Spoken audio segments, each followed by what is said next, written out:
من 180 جنيه بقى معاها ملايين، ومن خياطة بقت يوتيوبر وبلوجر مشهورة وشيف بتعمل الأكل الفلاحي على أصوله. سافرت السعودية بطولها واتغربت عشان تسدد ديونها، وعملت البيت اللي طول عمرها كانت بتحلم بيه. وفيديو ليها بالصدفة كان السبب في شهرتها. مين طنط منى الجندي، وازاي دخلت السوشيال ميديا، وليه كل الجمهور بيحبوها وبيحسوها منهم؟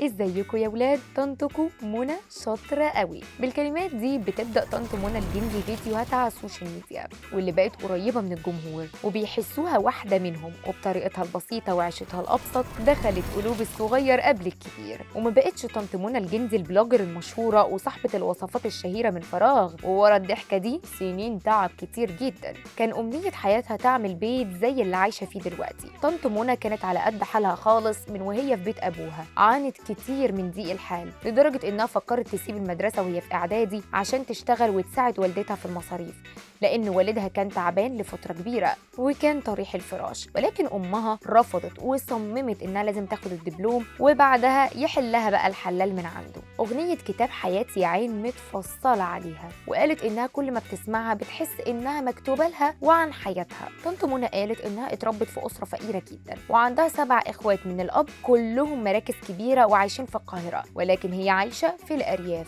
عندها 48 سنة من المنوفية، وتحديدا من أوسنا. كانت أصلها خياطة واشتغلت في السعودية حوالي سنة ونص، ولكن حصل لها تعب في عينيها من الشغل فاضطرت تنزل مصر. من وهي بقى في السعودية فتحت قناتها على اليوتيوب، وابنها شجعها وساعدها تعملها وسمتها يوميات خياطة مغتربة، وكانت بتعلم البنات الخياطة بكل تفاصيلها. هي من صغرها لهلوبة وناصحة، واللي خلاها تشتغل في الخياطة إنها كانت بتعمل لأمها الهدوم، كانت تشوفها تنبهر بيها ونفسها تتعلم. هي من صغرها لهلوبة وناصحة، واللي خلاها تشتغل في الخياطة هي الخياطة اللي كانت بتعمل لأمها الهدوم، كانت بتشوفها تنبهر ونفسها تتعلم، فكانت تاخد البلوفرات القديمة تفكها، وما كانش معاها فلوس تجيب إبرة عشان تشتغل بيها. عملت من الدبوس إبرة وبقت تعمل طواقي وتبيعها للعيال اللي قدها ببريزة. بعدها تجرت في الطيور وبقت تجيب جوز الحمام وتبيعه. بعدها بقى بكام يوم بعدها تجرت في الطيور وبقت تجيب جوز الحمام وتبيعه بعدها بكام يوم، وهكذا لحد ما حوشت 180 جنيه جابت بيهم خاتم، وكانت لسه في اعدادي.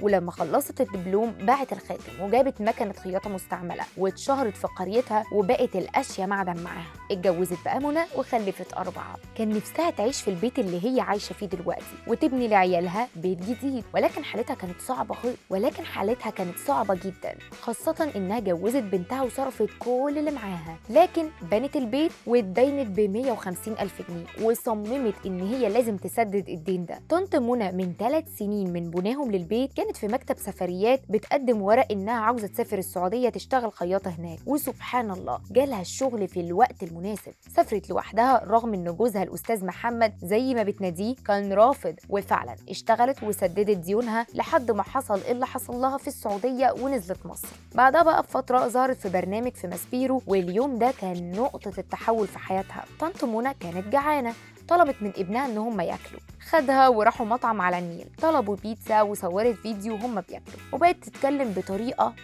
بتتكلم كده بطريقه اكنها فلاحي، وتتريق على البيتزا وتقول ان فيها البان، وعلى الناس اللي كانت بتاكل بتقول بياكلوا بايديهم الشمال، وبقت تتكلم بطريقه فلاحي وتتريق على البيتزا وتقول ان فيها البان، وكمان كانت بتتريق على الناس اللي بياكلوها بايديهم الشمال. نشرت بقى الفيديو ده، وفي يوم وليله الدنيا اتقلبت وبقت ترند، ومن وقتها بقت بتصور فيديوهاتها وتحكي عن حياتها وتعمل سلاسل من وحي الخيال، وكمان عن الأكل الفلاحي اللي على أصول.